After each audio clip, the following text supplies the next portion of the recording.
So most of you know that I was fired from my job when I was diagnosed.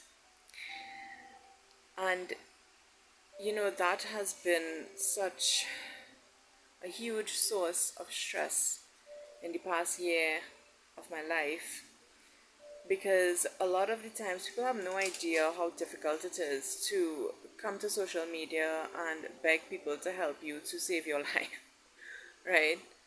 And besides to save your life, life doesn't stop when you're diagnosed with cancer. It feels like your life is at a standstill because you're doing treatment and you're waiting and waiting. But as it is right now, I am going to be on some medication for the rest of my life because of the lesions in my spine that they are monitoring. I am going to be on Herceptin and Tykerb for the rest of my life or for as long as my body can tolerate it, right? That is the game plan as of now. So there's nothing like you're waiting for treatment to be over.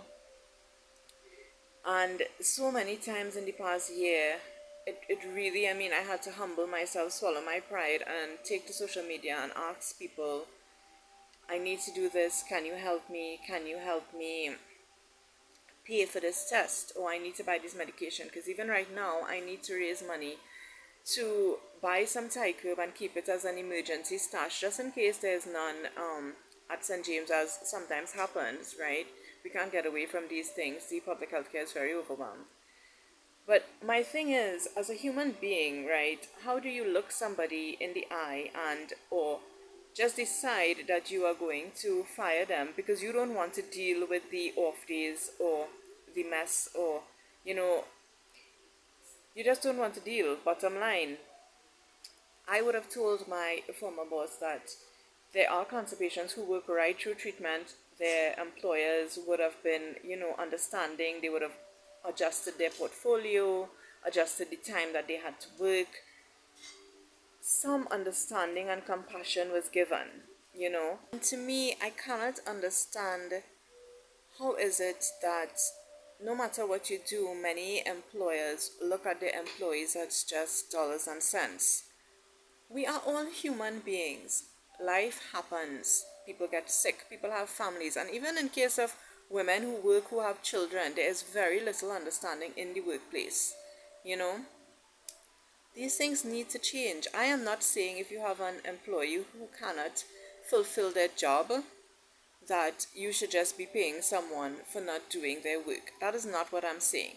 But if somebody is capable of completing their job, right, but you need to have a little leeway sometimes, especially for cancer patients. I cannot understand. I can't wrap my mind around it, and then many patients have reached out to me because they went through similar circumstances with their job. Either they were fired or forced to quit or take early retirement.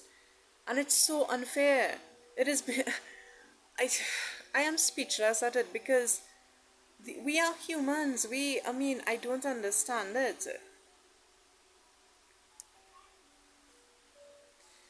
So now you not only have to face cancer, the emotional, mental, physical part of it, and the bills that come along with it, even if you're in the public health care. But life doesn't stop. You have your family and your household to take care of. And yes, my husband is working, but we have 4 children, right? 4 little children.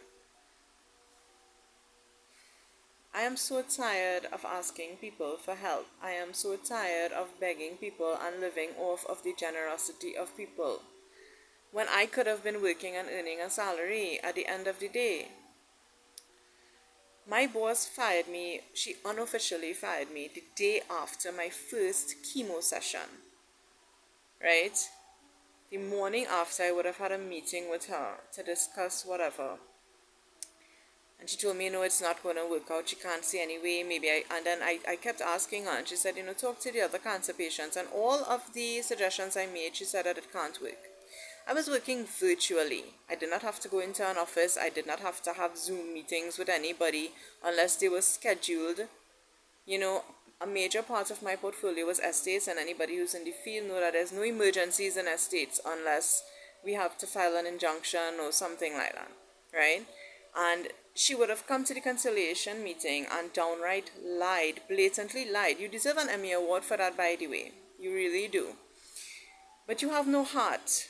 I'm sure you probably went to church this morning and people say you must forgive people and, don't hold things against them. But I'm sorry, I cannot forgive you because you have made the last year of my life so much harder than it had to be. And no matter how long it takes, I am not going to drop this matter. I am going to pursue it to the fullest extent, both at EOC and the industrial court, because this bullshit needs to stop, right? Treating employees that like they don't matter, it needs to stop because we do matter. I have had so many sleepless nights wondering, how am I going to do this? How am I going to do that?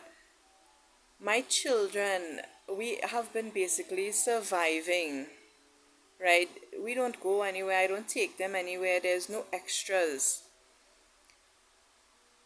And at the end of the day, what pisses me off is the fact that I could have done my job. Through the past year, I could have done my job. Even when I am at St. James waiting to be seen by a doctor, I could have done my job.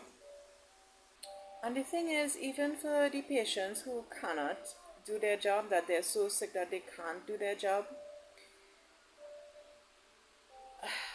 I know someone who worked for a company for 19 years and they fired her. 19 years of her life, and she was a damn good employee, and they fired her. You people are heartless. You are disgusting. I understand that it's a business, and a business is about creating a profit. But in order for your business to run successfully, there is a human element attached to it. And we need to recognize that and stop treating people like they are dispensable. People are not dispensable. And the thing is, because our system is so slow and it takes so long, a lot of people say, I'm not going to go through that. I'm not going to be bothered. But I'm here to say that I am going to be bothered. Because all of this nonsense that happens, it is unfair, and the kind of things that people have to go through because of it is beyond unfair. You see, my former employer and a co-worker, they probably thought that I was just going to curl up and freeze and, can't function. But when you have children, that is not an option. When you are a mother, that is not an option. When your children need you, you need to get up no matter how you're feeling, no matter what you have to do. Because I don't have the physical support. It's just my husband and I. So no matter what, I need to get up every day and take care of my kids. And when you have a family to take care of and you know how important a job is to you, you will do whatever you need to do to ensure that your job is done. The former co-worker told me that carcinoma business is looking up real fast. And when I was all positive and I'm going to fight this and whatever, and she told me, you have no idea what you're in for. You don't know what's going to happen. In a few months' time, that fight going to be out of you. And I was, how can you say that to someone? How can you actually say that to someone? In my last meeting with my boss, I happened to mention that, just before I was diagnosed, I was thinking about saving money to go back to school to do law. And she told me that if I had my life planned out better, that I shouldn't have to be worried about money at this point in time. If I had a vision board and so on, I should not have to be worried about money. You are speaking to somebody who was diagnosed with cancer. She knew that I was running around trying to figure out treatment because I can't afford to go privately and do it, right? And you have the audacity to make a statement like that. It tells a lot about a person, right? But no matter what, I am not leaving this as it is. I am not. I can't. And I want to say to anybody out there who is going through something similar, we need to nail these people to the cross. We need to stop letting go and just leaving them be, because it's just going to continue. And until we start standing up to them and ensuring that they pay the price for the crap that they put us through, it is going to continue. So we need to stand up for ourselves and not give up and not let them win. We can't let them win. They don't deserve to win.